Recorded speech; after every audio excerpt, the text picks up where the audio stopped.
मैं प्रवीण कुमार उज्ज्वल क्लासेस में एक बार फिर आप सभी का स्वागत करता हूं। दोस्तों, आज हम लोग इस वीडियो में पढ़ने वाले हैं।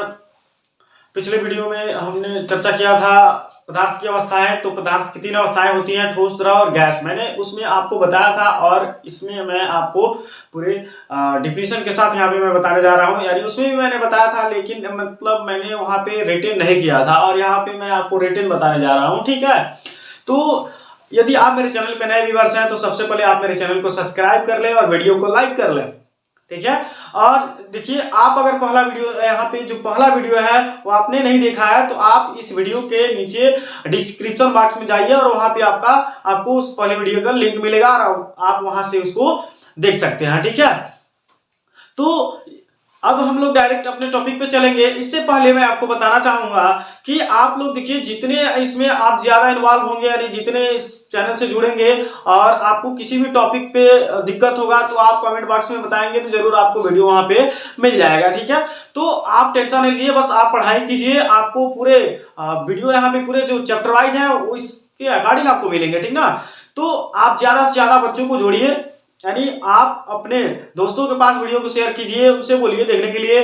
और जितना ही आप लोग सपोर्ट करेंगे, जितना ही आपका कमेंट आएगा, यानी आप जितना ही कमेंट बॉक्स में बताएंगे कि आपको वीडियो अच्छा लग रहा है, उसी तरह मैं और भी आपको वीडियो देता जाऊंगा। ठीक है, तो देखिए, यहाँ पे हमें इस टॉपिक को चर्चा करने से पहले थोड़ी सी मैं चर्चा करना चाहूंगा। देखिए, यहाँ पे कुछ मोटिवेशनल टाइप कुछ बातें हैं, आप उनको ध्यान से सुनिए।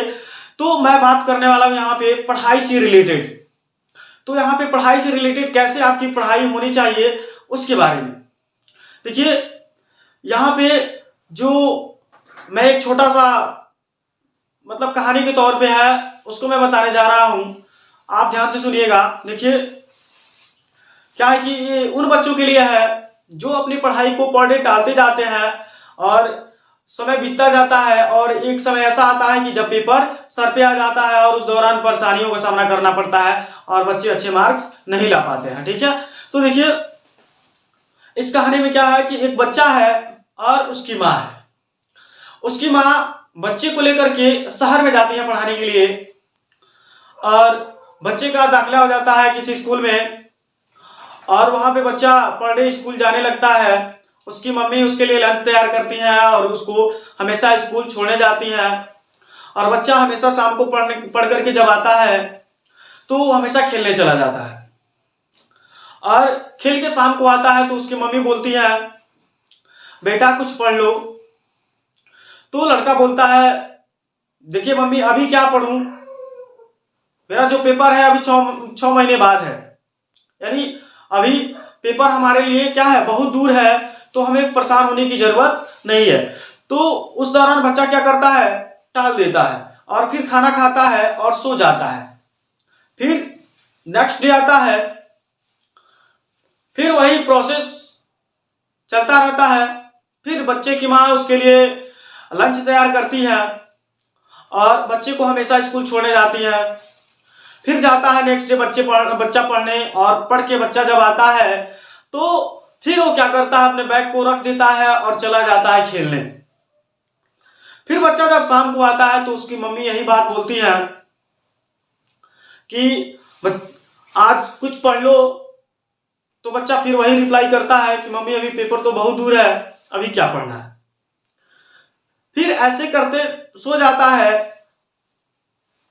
और फिर नेक्स्ट डे फिर वही काम होता है, यानी फिर वही प्रोसेस चलता है। फिर उसकी मम्मी उसके लिए लंच बॉक्स तैयार करती है, फिर बच्चे को ले जाती है स्कूल छोड़ने और वहां पे बच्चा फिर जाता है पढ़ने और पढ़ के आता है और फिर खेलने चला जाता है।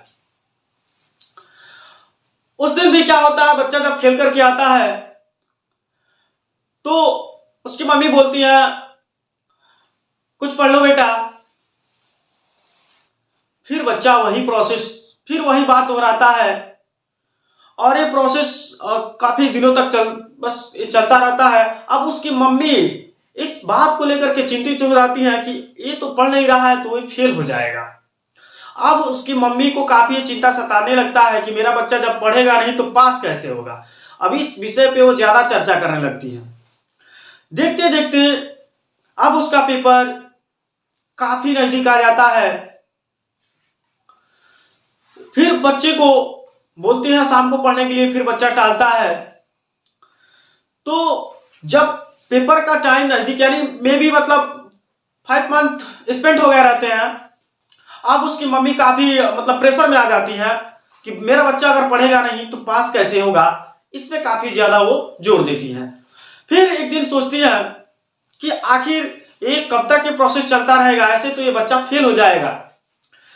तो एक दिन क्या प्लानिंग करती है कि इस बच्चे को मुझे लेसन कुछ पढ़ाना ही पड़ेगा, यानी कुछ इसे सिखाना ही पड़ेगा, कोई ना कोई तरीका अपनाना ही पड़ेगा जिसकी वजह से इसके दिमाग में वो बात सेट हो, ठीक ना। तो उसकी मम्मी क्या करती है, एक योजना बनाती है, और जब नेक्स्ट डे बच्चे को ले जाती है स्कूल छोड़ के आती है, तो फिर घर पे बच्चा आता है शाम को पढ़ करके और फिर खेलने चला जाता है। और उस दिन बच्चे की माँ उसके लिए बहुत ही शानदार खीर तैयार करती है। उस बच्चे की माँ उसके लिए, यानी अपने बेटे के लिए बहुत ही शानदार खीर तैयार करती है। जब बच्चा आता है खेल करके, तो उस बच्चे के सामने उस खीर को ले जाके रखती है, और बच्चा देखता है तो कहता वाह मम्मी क्या बात है, आज तो खीर काफी लाजवाब है, खाने में मजा आ जाएगा, क्या सुगंध है। इतना जब वो बोलता है बच्चा, जैसे ही खाने के लिए जाता है, उसकी मम्मी बोलती है बेटा आज रहने दो, कल खा लेना। और उसकी मम्मी क्या करती है, उस खीर को ले जाकर के फ्रिज में रख देती है। तो बच्चा सोचता है ठीक है, हो सकता है कि हमारे लिए उचित ना हो इस समय खाना, तो मम्मी बोल दी है तो ठीक है कल ही खा लेंगे, कोई बात नहीं। नेक्स्ट डे फिर बच्चा जाता है स्कूल, फिर उसकी मम्मी ले जाती है छोड़ने, और फिर उसकी मम्मी आती है घर, फिर बच्चा जाता है खेलने और खेल के आता है। फिर नेक्स्ट डे क्या होता है, उससे भी शानदार खीर बनाती है उसकी मम्मी उसके लिए।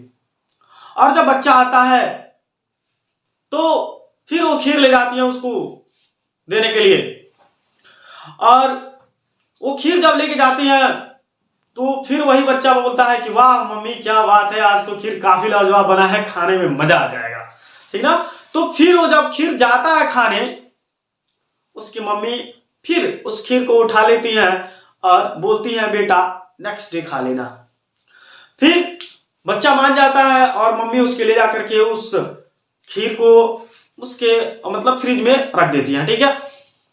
यानी ये प्रोसेस वो एक मतलब हफ्ता तक कंटिन्यू चलाते हैं। एक हफ्ता तक उसको खीर बनाती है और खीर उसके पास ले जाती है, लेकिन उसको खिलाती नहीं है, नेक्स्ट डे के लिए टाल देती है।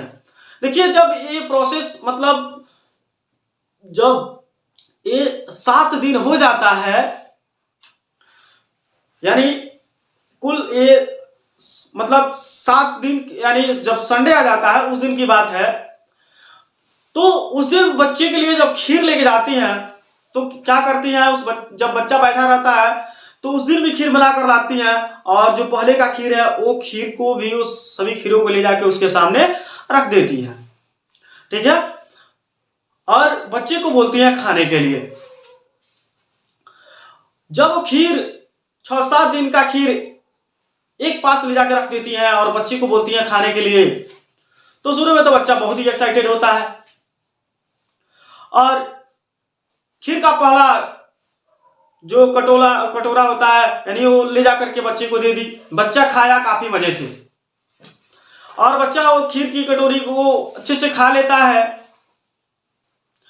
फिर जब दूसरा दे दिया खाने के लिए तो वो भी बच्चा अच्छे से खा लेता है। अब बच्चा 2 जब खा लेता है तो तीसरा उसकी मम्मी देती है उसको खाने के लिए। तो क्या होता है, अब वो बच्चा कहता है कि मम्मी अब मैं नहीं खाऊंगा। तो फिर उसकी मम्मी किसी तरह मतलब उसको मना करके एक और उसको खिला देती है, यानी 3 दिन का जो हुआ 3 दिन को खिला दी, ठीक है। अब फिर जब तीसरा कटोरी खत्म कर देता है तो चौथा का नंबर लाती है और बोलती है खाओ बेटा। अब इस बार वो कहता है नहीं मम्मी अब मैं नहीं खा पाऊंगा। अब मैं नहीं खा पाऊंगा। तो उसकी मम्मी जोर से एक चट्टा लगाती है उसके गाल पे, कहती है खाओ, कहती है खाओ।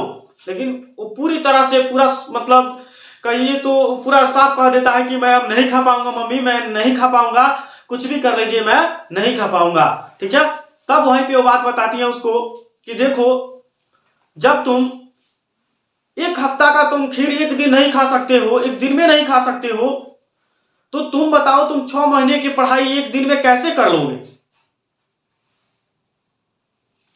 तुम 6 महीने की पढ़ाई एक दिन में कैसे कर लोगे जब तुम हफ्ते भर का तुम खीर एक दिन में नहीं खा सकते?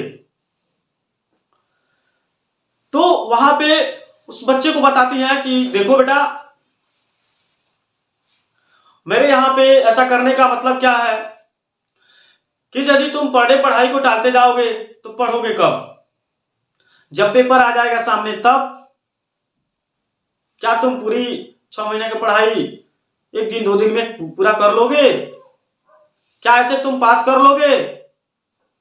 क्या तुम कुछ सीख लोगे? नहीं ना। ठीक उस प्रकार जिस प्रकार तुम आज एक हफ्ता भर का जो खीर नहीं खा पा रहे हो, तुम एक दिन में नहीं खा पा रहे हो, तो बताओ उतनी लंबी पढ़ाई तुम कैसे कर लोगे एक दिन में?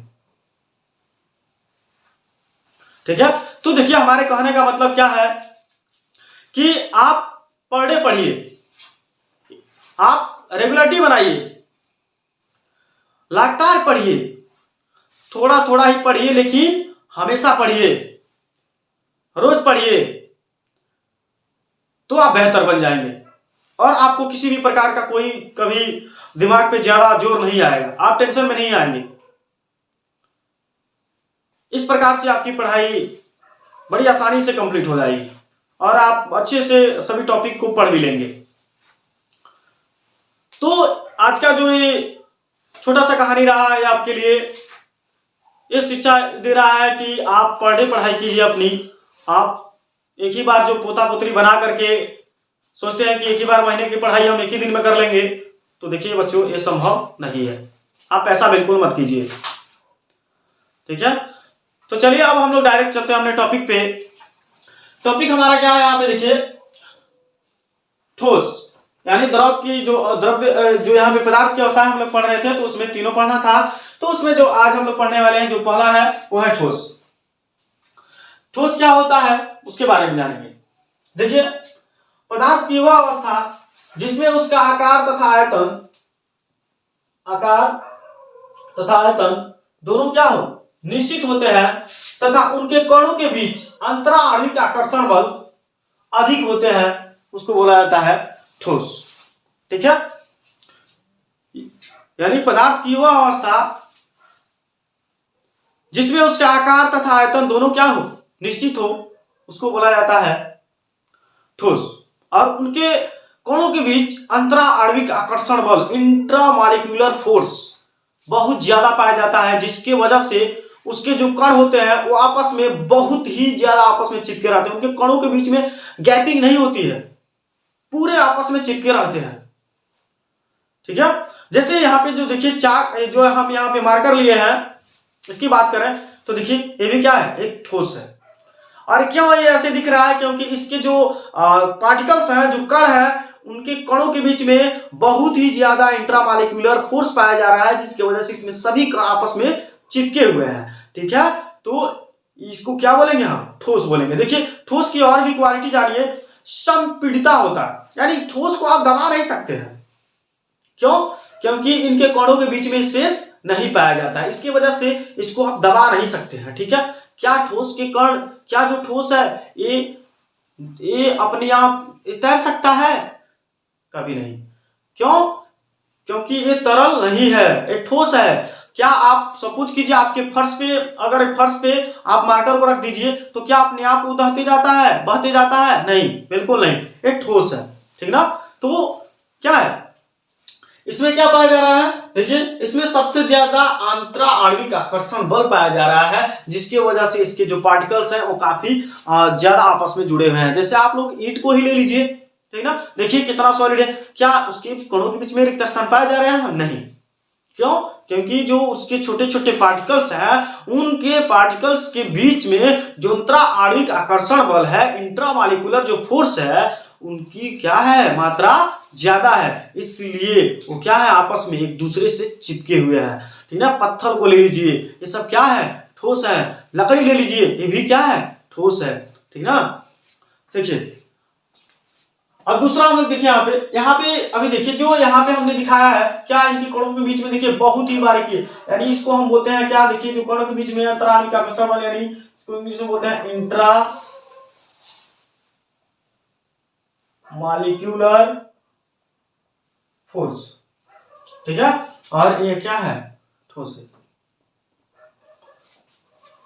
ठीक है। तो यहाँ पे रहा ठोस। अब देखिए हम पढ़ेंगे द्रव यानी लिक्विड। क्या है, पदार्थ की वह अवस्था जिसमें उसका आकार अनिश्चित तथा आयतन निश्चित होते हैं तथा उनके कणों के बीच अंतरा आणविक आकर्षण बल मध्यम यानी ठोस की अपेक्षा कम होते हैं, द्रव कहलाते हैं। ठीक ना। यानी देखिए द्रव अवस्था में क्या होता है, इसके कणों के बीच में क्या होता है, स्पेस पाया जाता है, इसके कणों के बीच में स्पेस पाया जाता है। यानी क्यों, क्योंकि इसमें जो अंतरा आणविक आकर्षण बल होता है, इंट्रामॉलिक्यूलर फोर्स होता है ना, उसकी मात्रा कम होती है। ठोस की अपेक्षा इसमें क्या होता है, कम होता है अंतरा आणविक आकर्षण बल। ठीक ना। इसीलिए इसके कणों के बीच में क्या, गैपिंग पाई जाती है। ठीक ना। तो द्रव को हम दबा सकते हैं, द्रव को क्या कर सकते हैं, हम दबा सकते हैं। क्यों? क्योंकि ये ठोस नहीं है, इसमें कुछ स्पेस इसमें खाली रह जा रहे हैं। ठीक ना। तो हम उसको आसानी से इसको क्या कर सकते हैं, हल्का दबा सकते हैं। ठीक है। तो सबसे ज्यादा जो संपीड़ितता का गुण पाया जाता है गैस में पाया जाता है, तभी तो हम सिलेंडर में आसानी से गैस को भर देते हैं। ठीक ना। तो यहाँ देखिए द्रव में भी पाया जाता है, लेकिन अब गैस की अपेक्षा कम पाया जाता है। ठीक है। और ठोस की अपेक्षा ज्यादा पाया जाता है। तो देखिए यहाँ पे देखिए इनके कणों के बीच में है, देखिए इनमें कितना मतलब निकटता दिखाया गया, और इनमें देखिए इनके कणों के बीच में क्या है, गैपिंग आपको दिख रही है, इनके कणों के बीच में गैपिंग दिख रही है। ठीक है। यानी इससे क्या आपको पता लग रहा है कि इसमें जो इंट्रामॉलिक्यूलर फोर्स है, इंट्रामॉलिक्यूलर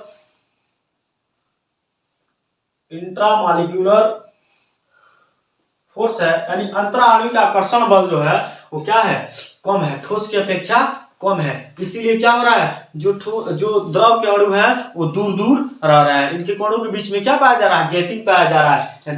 यानी इससे क्या कंफर्म हो रहा है कि जो अंतरा आणविक आकर्षण बल है उसकी मात्रा ठोस की अपेक्षा क्या है, कम है। तो देखिए द्रव क्या है, बह सकते हैं कि नहीं, आप पानी को गिराइए, देखिए वहां से बह जाएगा, बहेगा बिल्कुल, इसलिए क्योंकि इनमें अंतरा आणविक आकर्षण बल कम होता है। इसको दबाया जा सकता है, ठोस को नहीं दबाया जा सकता है। ठीक है। और क्या होता है, जैसे देखिए यहाँ पे बात किए हम कि उसका आकार अनिश्चित होता है। आकार का मतलब आप देखिए पानी को जब लेंगे ना, तो पानी को आप गिलास में रखिएगा तो देखिए गिलास का आकार वो ले लेगा, थाली में रखिएगा थाली का आकार ले लेगा,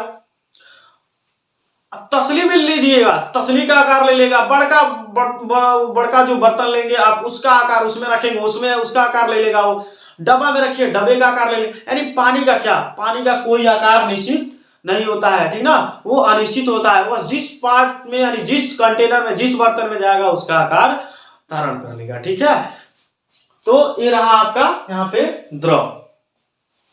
अब हम बात करेंगे यहाँ पे नेक्स्ट गैस क्या होता है, तो आप इसका स्क्रीनशॉट ले लीजिए। देखिए यहाँ पे अब हम इसके तीसरे पार्ट की बात कर रहे हैं, गैस। ठीक ना। इससे पहले मैंने आपको बताया क्या, ठोस और द्रव। अब तीसरा उसका पार्ट है गैस। गैस किसे कहते हैं, देखिए तो पदार्थ की वह अवस्था जिसमें उसका आकार तथा आयतन दोनों क्या हो, अनिश्चित हो, तथा उनके कणों के बीच अंतरा आणविक आकर्षण बल कम हो या ना के बराबर हो, गैस कहलाता है। तो यहां पे आप लोग पढ़ रहे हैं गैस। अब देखिए गैस में क्या बताया जा रहा है कि कोई पदार्थ है और उसके कणों के बीच, देखिए कि पदार्थ की वह अवस्था जिसमें उसका आकार तथा आयतन, यानी किसकी बात की जा रही है यहाँ पे, इसके आकार तथा आयतन का। ठीक ना। इसका गैस का देखिए, गैस का ना जो आकार होता है ना वो भी निश्चित नहीं होता है, उसका आयतन होता है वो भी निश्चित नहीं होता है, ठीक है। यानी क्या, देखिए सपोज कीजिए कि अगर गैस कहीं से लीक हो रहा है तो देखिए वो कितना फास्ट भागता है, यानी काफी तेजी से फैलता है, ठीक ना। तो उसका कोई उसका आप बता सकते हैं कि उसका क्या है, कोई आकार है, नेवर, उसका आप आकार नहीं दे सकते हैं। क्यों? क्योंकि जो इसके कण होते हैं, इस कणों के बीच में अंतराणविक आकर्षण बल बहुत कम पाया जाता है, यानी ना के बराबर पाया जाता है। इसके जो कण होते हैं बहुत तेजी से फैलते हैं, काफी मतलब तेजी से फैलते हैं, ठीक ना।